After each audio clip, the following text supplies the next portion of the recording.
El concepto de regresión Bernoulli quizás es mejor conocido como regresión logística, aunque lo que voy a presentar aquí es pues más general. Ahorita vamos a ver por qué, y por eso creo que es un nombre más adecuado, ¿no?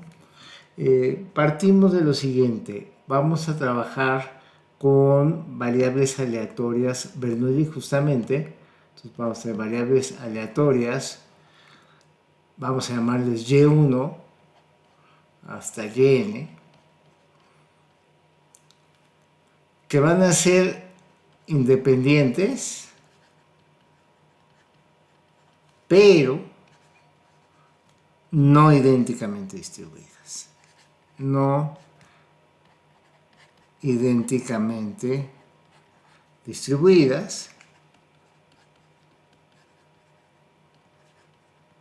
De la siguiente forma. Es decir, cada una de estas variables, por ejemplo, la variable aleatoria y sub i, pues va a ser una variable aleatoria Bernoulli, o sea, coinciden todas en el mismo modelo, pero lo que va a ser distinto para cada una es el parámetro, ¿no? Entonces, como ya lo sabemos en el caso del modelo Bernoulli, tenemos que el parámetro debe estar estrictamente entre 0 y 1. Y bueno, en este caso supondremos que los parámetros θ sub i de las n variables son desconocidos, ¿no? Entonces realmente aquí lo que tenemos son no uno sino n parámetros desconocidos, que son pues θ1 hasta θn, ¿no? Entonces esto es con lo que vamos a trabajar. N variables aleatorias independientes, todas ellas son Bernoullis, pero cada una tiene un parámetro distinto. Y ahora, si tenemos observaciones, ¿no?, valores observados, digamos, vamos a llamarle y1 observado, así hasta y sub n observada, pues aquí estaríamos hablando de n muestras tamaño 1, ¿no? Digo, porque el concepto estricto de muestra aleatoria, pues es una colección de variables aleatorias independientes e idénticamente distribuidas. Aquí no tenemos los de idénticamente distribuidas. Entonces, tenemos sí n observaciones independientes, pero cada una proviene de una Bernoulli distinta, por decirlo de alguna forma. ¿Por qué interesa trabajar con esto y por qué nos interesaría ahora hacer inferencias sobre pues, estos n parámetros, ¿no? Porque hay aplicaciones en lo que esto es particularmente útil, ¿no? Vamos a mencionar aplicación importante. Aplicación importante entre muchas, es justamente en lo que se conoce como riesgo de crédito.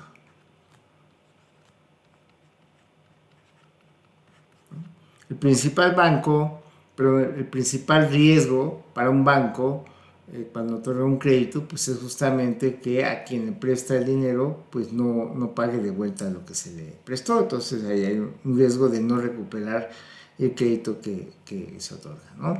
Entonces, en este caso, pues se puede aplicar riesgo de crédito, donde, por ejemplo, cada θ sub i puede representar la probabilidad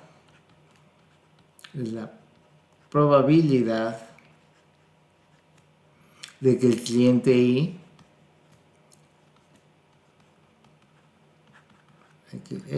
I cumpla con el pago de su crédito, ¿no? Cumpla con pagar su crédito. Entonces, pues interesa justamente estimar, ¿no?, para cada cliente o posible cliente o solicitante de un crédito, pues cuál es la probabilidad de que tiene de que se ha cumplido con base en cierta información, y ya con base en ello, pues el banco decidir si otorga o no ese crédito, ¿no? Si ve o calcula o estima bajo algún modelo de este estilo una probabilidad alta de que si cumpla, pues se otorga el crédito. Si luce muy baja esa probabilidad, pues mejor se rechaza su solicitud de crédito, ¿no? Digo, por mencionar una de muchas aplicaciones que pueden tener este modelo y por qué es interesante trabajar con estas condiciones, ¿no? Ahora, el supuesto que se va a hacer aquí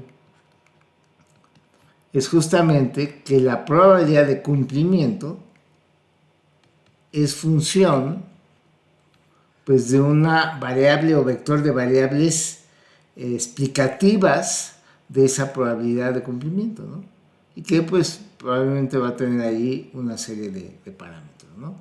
Entonces, esta función phi pues, va a tener un vector de parámetros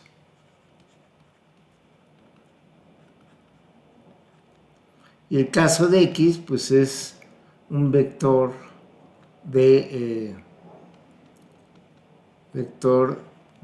variables explicativas.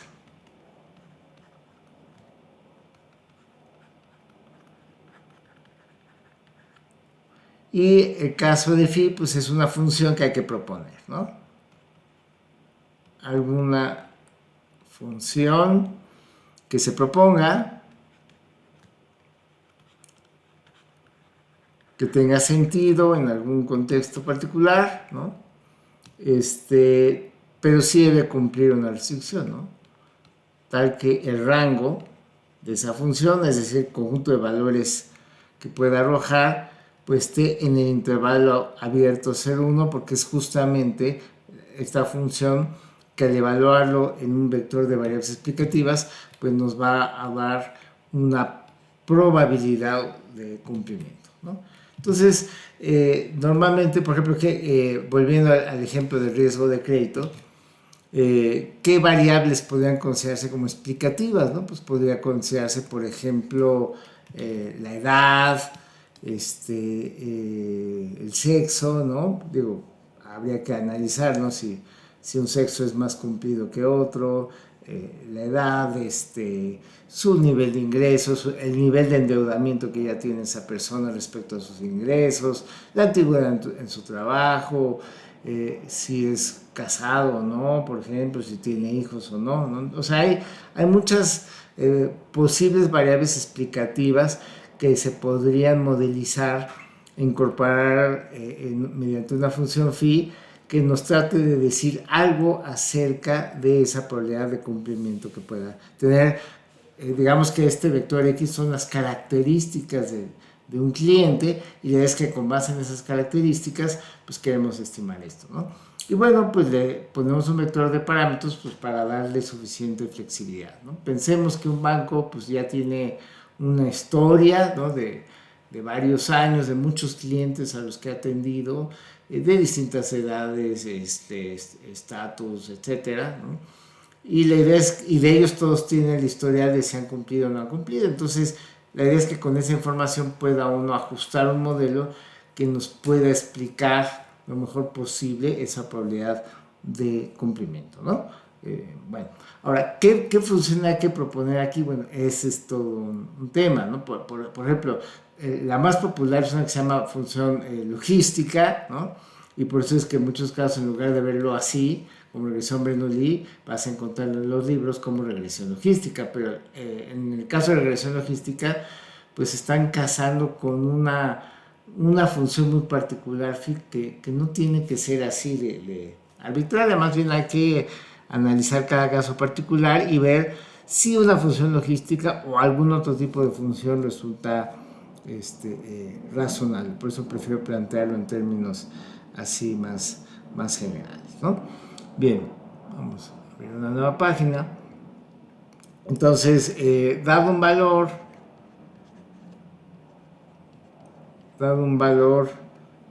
xy, ¿no? Que insisto, xy puede ser un vector de valores, de características, que dijimos puede ser edad, sexo, sueldo, antigüedad en el trabajo, etcétera, ¿no? Para cada valor xy, pues vamos a tener la variable aleatoria y sub i, que va a ser una variable aleatoria Bernoulli, que va a tener un parámetro teta sub i, ¿no? O sea, finalmente y va a representar la variable aleatoria de si el cliente me cumple con pagar completamente su crédito o no cumple, ¿no? Entonces, eso no lo sabemos finalmente, pero pues hay una cierta probabilidad que queremos estimar de cumplimiento, y justamente pues es teta sub i lo que va a ser una función, ¿no?, de phi de xi, ¿no?, dados sus parámetros, ¿no? Bien, la función de masa de probabilidades de una variable aleatoria, pues Bernoulli, pues recordarás, es de esta forma. Vamos a escribirla, y simplemente el parámetro, en este caso teta i elevado a la y por 1 menos teta i elevado a la 1 menos y por la función indicadora de los valores 0 y 1, ¿no? Son los dos valores posibles para una variable aleatoria Bernoulli, 0 o 1. En este caso, en el ejemplo que estamos mencionando, estamos pensando que 1 corresponda a que sí cumple con pagar su crédito, y 0 sería que no cumplió, ¿no? Ahora, como estamos considerando n variables aleatorias Bernoullis independientes, aunque no idénticamente distribuidas, porque estamos considerando, por ejemplo, toda una cartera de clientes, ¿no?, que tiene el banco, distintas edades y características, ¿no? Pero si pensamos en esos n clientes como un vector aleatorio de dimensión n, entonces, pues es posible obtener una expresión para la función, en este caso de masa de probabilidades conjunta, de ese vector aleatorio n dimensional, ¿no? Entonces, y1 hasta yn, y que va a heredar, obviamente, los n parámetros teta sub 1 a teta sub n, ¿no? Y esto, por independencia, va a ser un producto de marginales, ¿no? Entonces aquí vamos a aplicar el supuesto de independencia de las variables aleatorias y1 a yn. Entonces, cuando son independientes, pues la función de masa de probabilidades conjunta es igual al producto de las funciones masa de probabilidades marginales de cada una de estas variables aleatorias. Es decir, en notación abreviada, esto lo podríamos escribir simplemente como el producto de estas funciones de masa de probabilidades marginales, donde la fórmula pues es esta que ya comentamos. Aquí para todas, lo único que va cambiando es el parámetro teta sub i de cada uno. Ahora, ya dados los valores observados, una vez que ya tenemos valores observados, ¿no?, pensemos que estamos analizando el historial de créditos que ya ha otorgado el banco, tanto los que se pagaron como los que no se pagaron. Bueno, pues entonces vamos a tener muchos valores observados, ¿no?, digamos de x1 y el valor y1 observado. Acuérdense que x1 es un vector de características del cliente 1, y el y1 observado es si ese cliente cumplió o no cumplió con pagar su crédito, ¿no? Y vamos a poner que así ya pudimos observar el comportamiento de n clientes, ¿no?, cada uno con su vector de características, y el resultado final de si pagó o no pagó su crédito. Ya con esto es posible obtener una expresión para la función de verosimilitud de los n parámetros, ¿no? En este caso sería la función de verosimilitud de los n parámetros dada, digamos, los valores y observados. Lo voy a poner así como un vector, pero este es un vector con todos estos valores y1 a yn observados, ¿no? Pues ya sabemos que es la función de masa de probabilidades conjunta evaluada en la muestra observada, ¿no? Eso es lo que es. Entonces es evaluar esta, pero con estos valores, ¿no? De modo que ya solo queda en función de los n parámetros desconocidos. Entonces esto va a ser el producto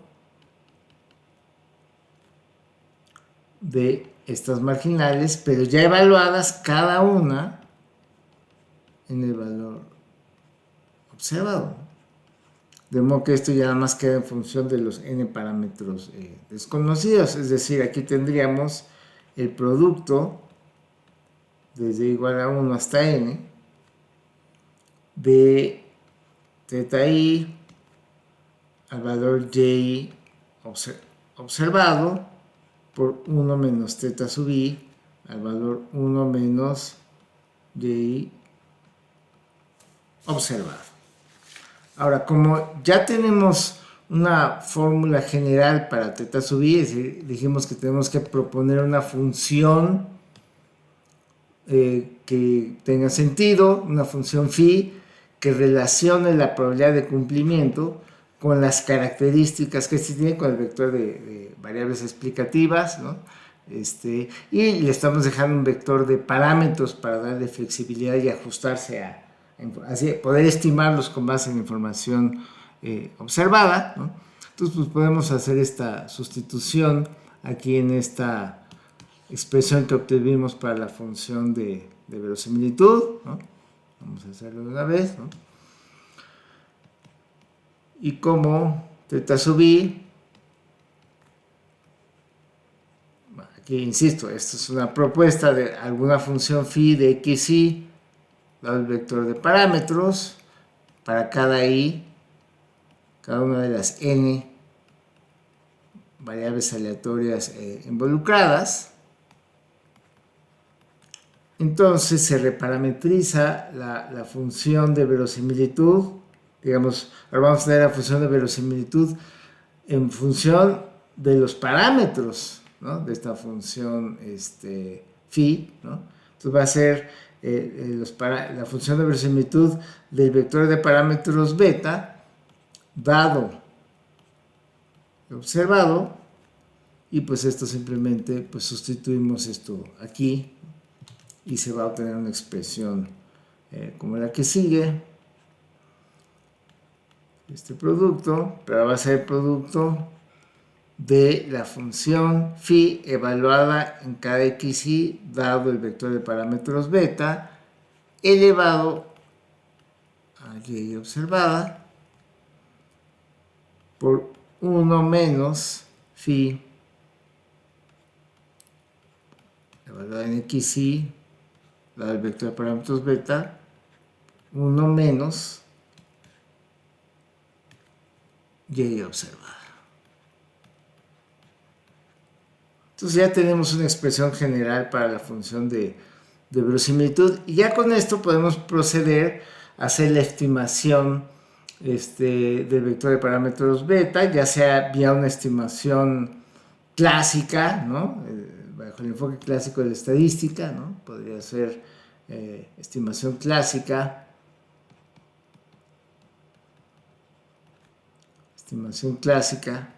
que sería por máxima verosimilitud, ¿no?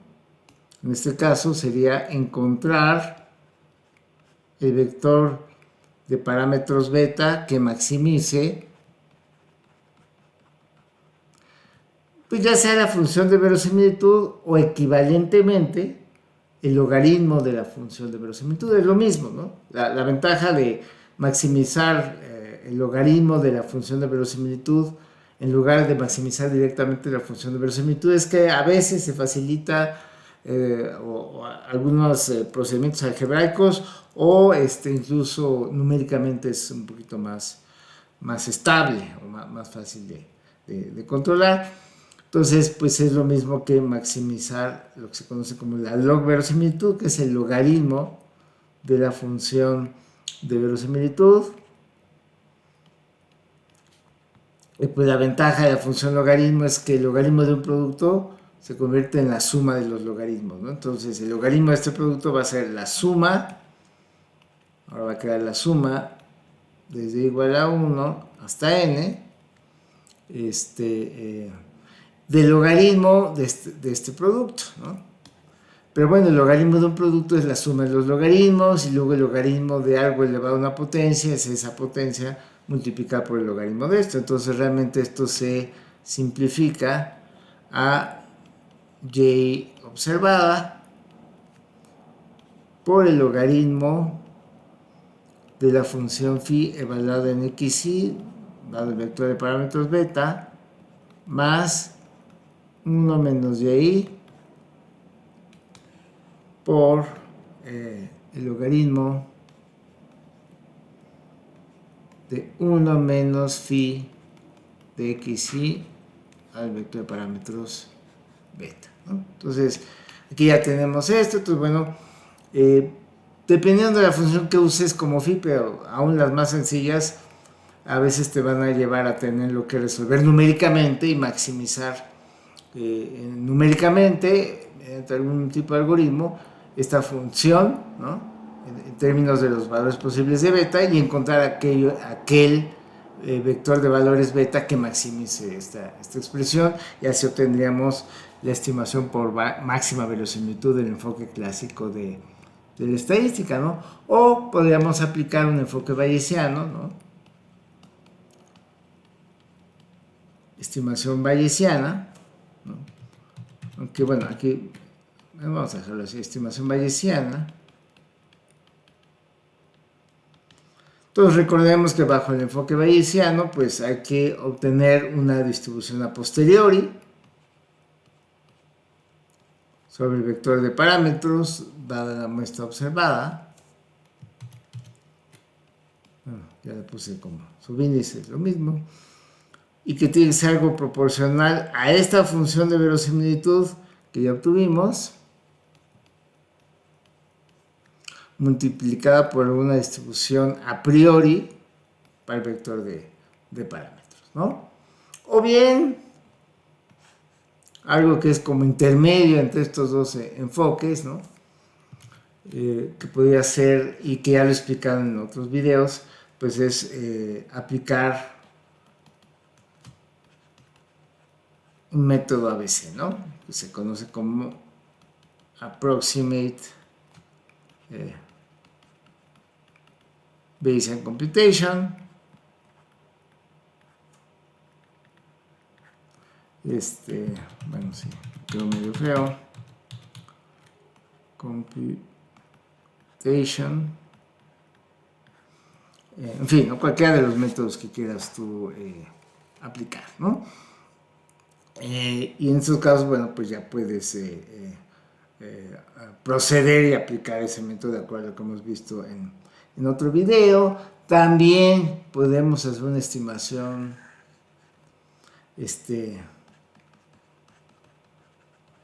estimación por mínimos cuadrados ordinarios, MCO, ¿no? Mínimos cuadrados ordinarios.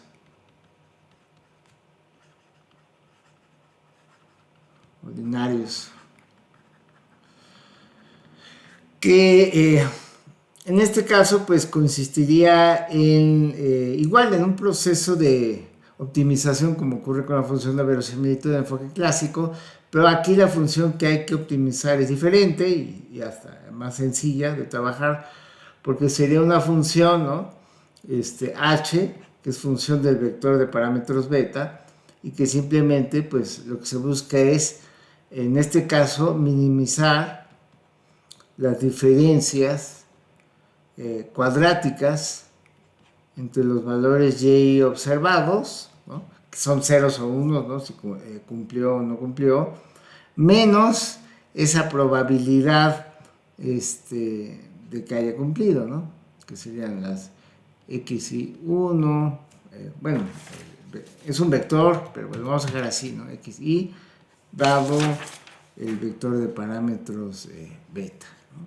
Estas diferencias cuadráticas, digo, estas no son ceros y unos, pero bueno, la idea es que si aquí hay un 1, pues esto debería de dar una probabilidad pues bastante más cercana a 1 que a 0, ¿no? Si aquí hay un 0, pues esperemos que dé un valor más cercano a 0 que a 1, ¿no? Entonces, a la hora que lo minimizas, ¿no? Minimizar, ¿no? Vamos a ponerlo así. Entonces, se minimiza, pero aquí en lugar de minimizar o, bueno, optimizar la función de verosimilitud, directamente estamos viendo qué valores de los parámetros vector de parámetros beta logra que estas probabilidades se apeguen o se parezcan lo más posible a lo que se observó, ¿no? Y entonces aquí obtendríamos una estimación puntual también, en este caso por mínimos cuadrados ordinarios, ¿no? Entonces vamos a aplicar esto a un caso muy particular y sobre todo no quiero de entrada imponer como función phi la famosa función de regresión logística, porque pues no necesariamente debe ser esa la elección. Creo que hay que primero ver los datos o entender los datos, entender las variables explicativas para hacer una propuesta razonable o que se apegue a las características de lo que se está analizando. Ya si la regresión logística te funciona bien y si no, bueno, que sepas que está abierta la puerta al análisis, ¿no? Vamos a ver un ejemplo así muy particular y ahorita lo implementamos en Julia. Ejemplo justamente de riesgo de crédito, ¿no? Que ya habíamos dicho es en una de las aplicaciones frecuentes, ¿no? Riesgo de crédito, ¿no? Y vamos a ver un caso muy simplificado, ¿no? O sea, simplificado en el sentido de que voy a utilizar nada más dos variables explicativas, pero bueno, en el sentido de que podemos usar muchas más, ¿no? Aquí uso nada más dos para que sea fácil de entender qué se está haciendo. Entonces, pensemos aquí que vamos a tener un vector de variables explicativas,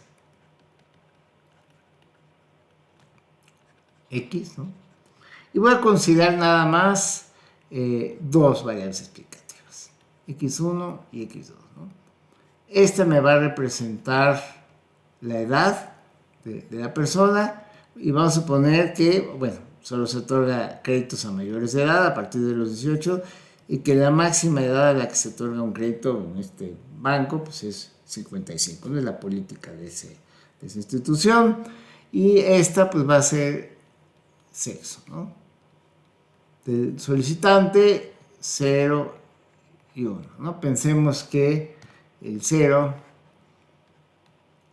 corresponde a hombre, 1 corresponde a mujer. Digo, pensando que quizás bajo la experiencia que tiene un banco, es que quizás los clientes de un sexo tienden a ser más cumplidores que otro, ¿no?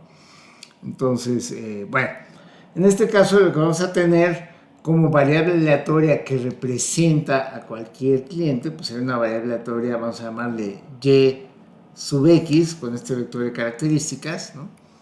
Y pues suponemos que es una variable aleatoria Bernoulli, es decir, que o cumple o no cumple, ¿no? Entonces va a tener una probabilidad θ sub x, ¿no? De cumplimiento. Entonces esta sería probabilidad de cumplimiento.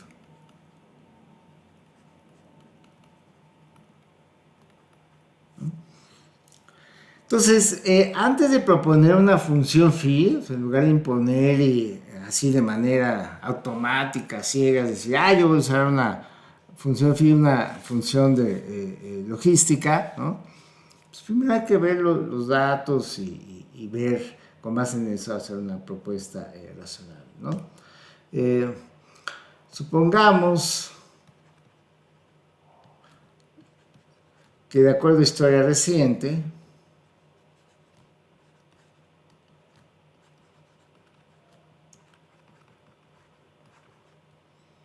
digamos, la información de estas dos variables se podría visualizar de la siguiente manera, aproximadamente. Vamos a poner aquí unos ejes, ¿no?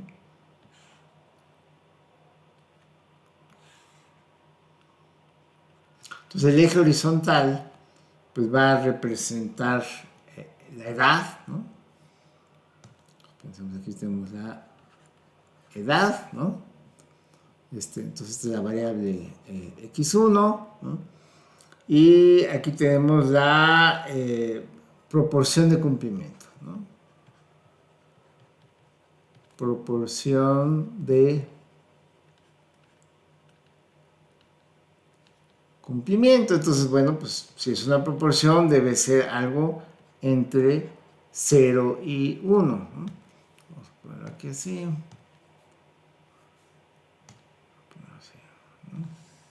Va a ser algo entre 0 y 1.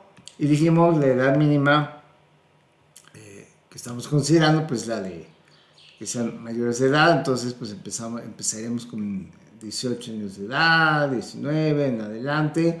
Y decíamos que suponemos que bajo las políticas de este banco, la edad máxima para otorgar cierto tipo de crédito pues es 55 años de edad, ¿no? Entonces podríamos pensar que en un momento dado pues se hizo un análisis y digamos del historial que se tiene. Dijeron, a ver, de todos los clientes que hemos tenido de 18 años, ¿no?, que se les ha dado este crédito, que son hombres, ¿qué proporción ha cumplido con pagar su crédito, ¿no? Entonces a lo mejor nos da algo como así, ¿no?, por ejemplo.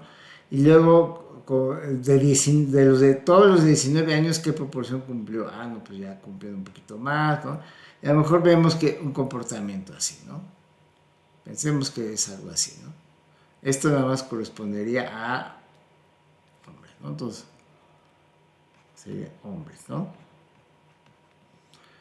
Y a la hora de que hicimos el mismo ejercicio, pero verificamos mujeres de 18, mujeres de 19, etcétera, vamos a suponer que observamos algo como esto, ¿no? Que era, por ejemplo, algo así. Bueno, no se va a distinguir mucho en color, ¿verdad? Mejor usamos rojo, ¿no? Vamos a suponer que es así, así, como que se fue, ¿no? Es decir, vamos a suponer que de la historia que tiene este banco, como que las mujeres son más cumplidoras, ¿no? Entonces, las mujeres más cumplidoras, ¿no? Entonces, pero en ambos casos vemos un comportamiento, digamos, creciente, una función cóncava, ¿no? Que obviamente, bueno, pues si vamos a proponer alguna función, en este caso, con este historial, tiene sentido proponer una función que sea estrictamente creciente y cóncava, ¿no? Por lo menos en el rango de 18 a 55, que es el que interese, sobre el que se tiene información. Entonces, sí, ya una vez que viste los datos, pues puedes proponer una función así, ¿no? Pero es importante verlos antes, porque a veces hay sorpresas y pudiera ser que de repente esto va aumentando con la edad, pero luego a partir de cierta edad esto se empieza a caer, ¿no? Entonces, si esto sube y baja, pues tendrías que tener una propuesta de una función, pues no monótona, ¿no? Y por ejemplo, la función de regresión logística, pues es monótona, ¿no? Va creciendo de acuerdo a la variable explicativa en cuestión.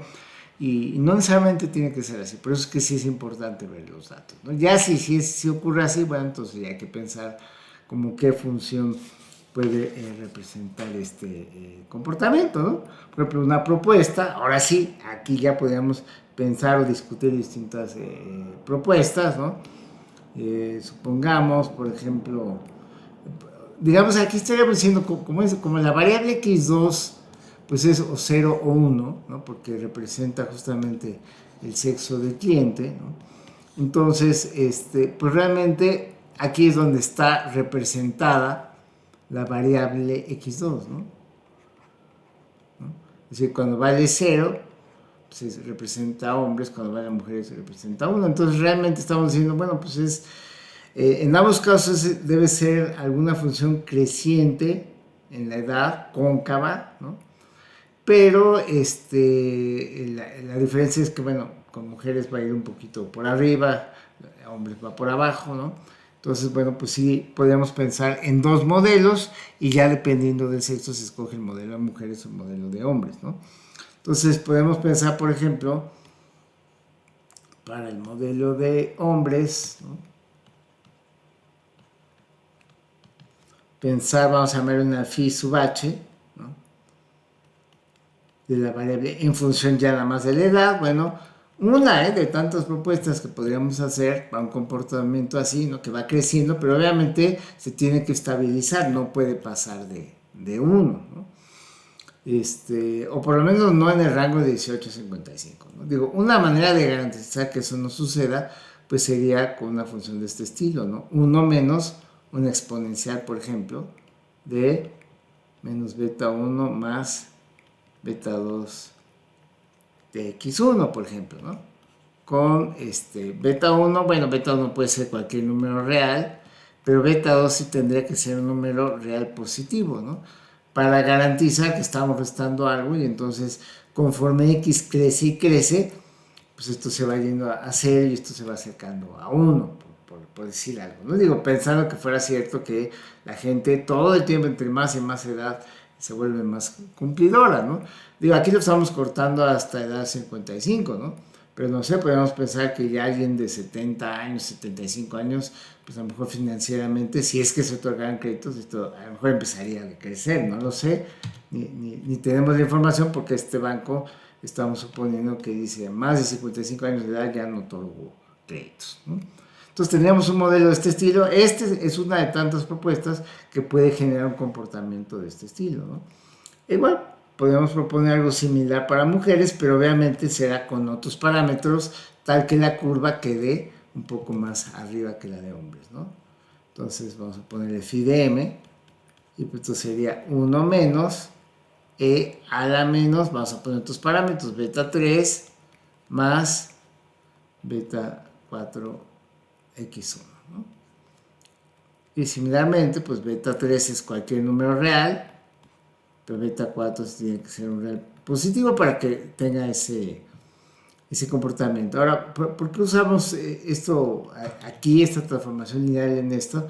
Porque realmente el término e a la menos beta 1 o e a la menos beta 3 juega el papel de una constante, ¿no? Y beta 2 y beta 4 ya controlan la velocidad, en este caso, de incremento, ¿no? Entonces, con eso ya tenemos esas dos características. Entonces, en este caso, la función phi ya general que habría que proponer, ¿no? Vamos a ponerlo color más brillante, ¿no? Entonces, sería la función phi de x1, x2, dado los parámetros, entonces va a tener 4 parámetros, ¿no?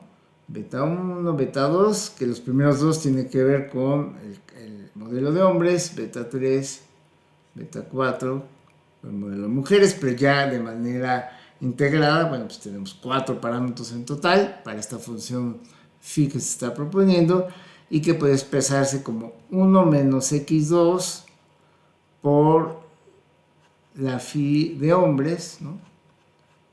Porque cuando x2 vale, bueno, déjenme escribirlo completo, y sería más x2 por la phi de mujeres. De modo que a la hora de considerar un caso particular, ¿no? Recordemos x1 es la edad, x2 es el sexo, por ejemplo, si es hombre, entonces x2 vale 0, este término se anula, no considero, y nada más me queda 1 menos 0, pues es 1, me quedo con el modelo de hombres, ¿no? Si x2 vale 1, aquí 1 menos 1 se hace 0, esto se cancela y me quedo con el modelo de mujeres como era de esperarse, ¿no? Y ya nada más dependiendo de la edad del hombre o de la mujer que se trate, ¿no? Entonces, este sería, digamos, la propuesta de modelo y, como ya dijimos, bueno, ya que tienes tu propuesta de modelo, tienes que utilizar el enfoque de tu preferencia, ¿no? Digamos, ya habiendo especificado esta función phi, bueno, pues puedes obtener la función de verosimilitud, ya lo dijimos cómo, puedes hacer inferencia clásica, inferencia bayesiana, aplicar un método ABC o incluso una estimación por mínimos cuadrados ordinarios para estimar este vector de parámetros beta, ¿no? Vamos a ver esto cómo funciona en Julia, ¿no? Digo, vamos a hacer un experimento, no con datos reales, sino con datos simulados por nosotros mismos, ¿no? Entonces vamos a ver, aquí ya tengo el código. Acuérdate que en el enlace de este video pues, viene cómo puedes ver o descargar este código, ¿no? Ok, entonces estos son los paquetes que vamos a usar. El paquete, bueno, de hecho el paquete random ni lo voy a usar en esta ocasión, ¿no? Así que pues mejor lo quitamos de una vez, ¿no? El distribution sí lo vamos a usar, el plots también, el latex strings, pues no, en este caso ni siquiera lo voy a usar, así que pues para que lo cargue, entonces lo quitamos, ¿no? Entonces sí, acuérdense, son paquetes externos a Julia, tienes que haberlos instalado previamente y ya para ocuparlos en una es que en un código en particular, pues hay que utilizar la instrucción using. Y como yo voy a usar aquí, por ejemplo, el método de mínimos cuadrados ordinarios, entonces hay que minimizar una función, hay que aplicar un algoritmo de minimización. Yo voy a aplicar el algoritmo EDA, Estimation of Distribution Algorithm, que ya expliqué en algún video anterior, revísalo por ahí, ¿no? Entonces ese es el que voy a usar y por eso, bueno, vamos a cargar esa información. Y lo primero que vamos a hacer es, bueno, inventarnos unos datos, ¿no? Que ya sepamos a qué deberíamos de llegar. Simulamos los parámetros. Por ejemplo, aquí voy a construir, no me voy a meter en todo el detalle de cómo se simulan los datos, pero básicamente lo que estoy haciendo es especificar una probabilidad. Pensemos que alguien de 18 años, hombre, tiene una probabilidad 0.68 de cumplir, una mujer de la misma edad de 18, 0.75. Y luego, en el otro extremo, la máxima edad considerada, un hombre de 55 tiene probabilidad 0.85 de cumplir, una mujer de 55, 0.87, ¿no? Entonces aquí lo que hice es un sistema de ecuaciones con esas funciones, pues para ver qué parámetros debo de calcular para que obtenga yo ese comportamiento, ¿no? Creciente, ¿no? Entonces me voy directo a la gráfica. Entonces tú ves aquí vean aquí están las funciones que propusimos, ¿no? El modelo para hombres, el modelo para mujeres, ¿no? Ya la función total, ¿no? La función G que vamos a ocupar, el rango de edad, ¿no? Y bueno, estos valores de los parámetros los calculé resolviendo un sistema de ecuaciones que logre estas probabilidades. Ahorita lo vamos a ver ya en el gráfico para que te convenzas de que está ahí, ¿no? Entonces vamos a generar una gráfica, ¿no? Pues ahí está, entonces ya está calculado de manera que la probabilidad, digamos, de cumplimiento de los hombres siempre va por abajo de las mujeres, ¿no? Conforme aumenta la edad ya no están tan separadas, digamos, estamos suponiendo que esa separación es mayor al inicio cuando son más jóvenes, ¿no? Y ya después los hombres como que van teniendo un comportamiento cada vez más parecido de las mujeres en cuanto a cumplimiento, ¿no? Aquí está, por ejemplo, en el caso de mujeres 0.75, aquí empieza en 0.75 y luego acá ya ambos terminan como en 0.85, 0.87, ¿no? Entonces ya con esto ya encontré los valores betas, ¿no? Que logran ese comportamiento, ¿no? De hecho, aquí los tengo guardados en un vector B. Vamos a exhibirlos, ¿no? Aquí está B. Entonces, esos serían los parámetros, los primeros dos, beta 1 y beta 2, ¿no? Para el caso del modelo de hombres, y luego beta 3 y beta 4 para el modelo de mujeres, ¿no? Ok, pero bueno, ¿para qué quería yo eso? Para simular unos datos, ¿no? Porque no voy a ocupar datos reales, ¿no?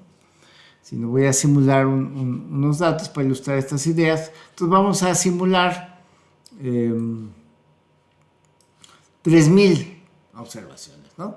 Vamos a ver que datos de 3,000 clientes recientes, ¿no? Entonces aquí con esto voy a suponer que tenemos de todas las edades, ¿no? Desde la edad 18 hasta la edad 55, voy a suponer distribución uniforme. Podría ser otra edad, de hecho en la práctica pues quizás las edades de mayor solicitud de crédito sería quizás a partir de los 30 hasta los 40, 45, ¿no? Y luego ya empieza a decrecer, ¿no? Pero bueno, ahorita para nada más ilustrar este ejemplo voy a suponer, voy a simular 3,000 edades uniformemente entre los 18 y los 55 años de edad, ¿no? Y luego voy a asignar sexos con misma probabilidad, ¿no? Es decir, voy a simular sexo hombre-mujer con probabilidad 0.5, ¿no? Podría usar algo diferente, ¿no? Y luego vamos a iniciar el vector de cumplimiento y aquí es donde hago el experimento, ¿no? La simulación de cada cliente, ¿no? Entonces ya con cada uno de estos 3,000 clientes, o sea, voy a simular las edades, voy a simular si es hombre o mujer y luego uso esta función G, ¿no? Y esta función G la utilizo como parámetro del modelo Bernoulli, ¿no? Entonces voy a decir, para cada cliente simula una sola observación, ¿no? De un modelo Bernoulli con la probabilidad que corresponde a la edad Y, ¿no? Y sexo Y, Y así para cada uno. Y entonces voy a tener datos, digamos, simulados. Vamos a simularlos y a visualizar algunos de ellos, ¿no? Aquí ya está, ¿no? Entonces ya tengo muchos clientes simulados, ¿no? Aquí distintas edades, sexo, ¿no? 1 mujer, 0 hombre, y si cumplió o no cumplió con el pago de su crédito, ¿no? Por ejemplo, aquí tendríamos el caso de una mujer de 39 años que no cumplió con el pago de su crédito, ¿no? Aquí tendríamos el caso de un hombre de 45 años que sí cumplió con el pago de su crédito, ¿no? Entonces, esta columna última, que es la de cumplimiento, justamente, ¿no? Esa variable aleatoria Y, ¿no? Que explicábamos hace un rato en el pizarrón. Entonces ya tenemos estos datos, entonces olvidemos lo anterior. Típicamente tú vas a trabajar ya con datos, te van a dar estos datos y te van a decir, bueno, pues haz ahí el análisis, propone tu función, etcétera, ¿no? Entonces vamos a proceder a la estimación puntual de los parámetros por mínimos cuadrados ordinarios, como lo mencionábamos. Entonces aquí vamos a definir una función phi en términos de x1, x2 y el vector de parámetros beta, ¿no? Déjenme checar esto un poco, ¿no? Y bueno, pues este es el modelo que habíamos propuesto. N pues es el número de observaciones que tenemos, que ya sabemos que son 3000, pero bueno, estrictamente pues nos dan los datos, no sabemos, pues lo primero es ver, bueno, cuántos clientes estamos analizando. Y luego aquí está la función h de b, que es la que vamos a minimizar para hacer la estimación por mínimos cuadrados ordinarios, ¿no? Si me regreso a las notas, ¿no? ¿Dónde están las notas? Es esta, ¿no? Esta función h de beta, ¿no? Que la suma de las diferencias cuadráticas, ¿no? Esta es la función que voy a minimizar, ¿no? Entonces, aquí estoy definiendo esa función h de beta, ¿no? Acá solo estoy cuidando que si en algún momento por el tipo de algoritmo que voy a ocupar a la hora de estar explorando distintos valores de las betas, se le llegara a salir alguno que es menor o igual que 0, en el caso de los beta 2 y beta 4 que dijimos tienen que ser estrictamente positivos, pues en automático que nos regrese el valor infinito positivo para que entonces ni los considere, porque pues, buscamos minimizar y pues lo contrario a minimizar es justamente que se vaya esto infinito, ¿no? Si no fue el caso, si sí son dos valores admisibles, pues entonces sí, aquí voy a definir una variable S de acumulación, ¿no? Y luego aquí voy a realizar la suma, es decir, en este ciclo estoy calculando justamente esta suma, ¿no? De diferencias cuadráticas, ¿no? Entonces aquí está lo observado menos la probabilidad estimada, pero todo con función de beta, ¿no? Entonces esta función calcula o define la función h de beta y luego lo que queremos hacer es minimizarla. Bueno, debí haberla corrido desde hace rato en lo que platico, ¿no? Porque sí se va a tardar un poco, pero bueno. Y luego aquí entonces ya aplico el Estimation of Distribution Algorithm, que me pide una función objetivo, que en este caso es la función h.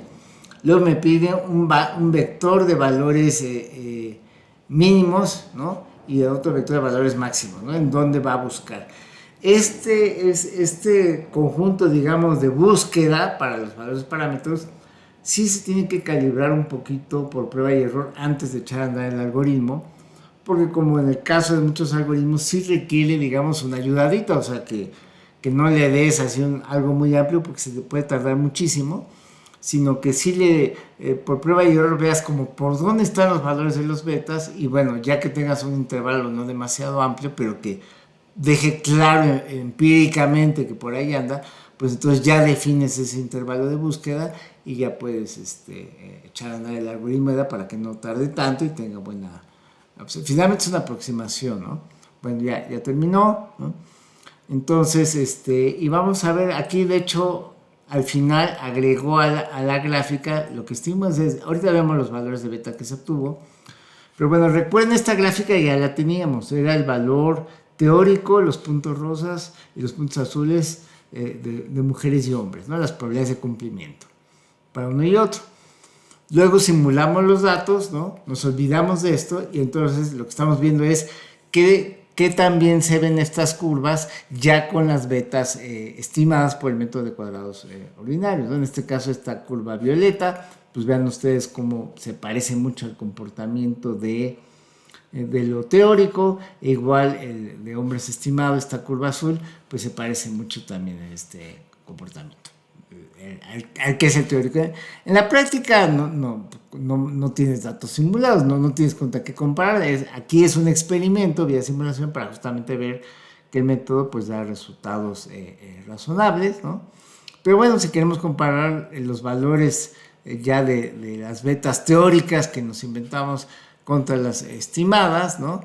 Entonces pues vamos a compararlas. Entonces ejecutamos esta parte y ahí tenemos, ¿no? Entonces, estas eran las betas verdaderas, digamos, beta 1, beta 2, beta 3, beta 4, ¿no? Las teóricas, y las que estimamos por mínimos casos ordinarios por resultados en estos valores, ¿no? Digo, no da exacto, bueno, pues fue como hace una muestra de tamaño 3000, considerando muchas edades y de sexos diferentes, pero bueno, obtuvimos algo, pues, congruente con lo que estábamos esperando.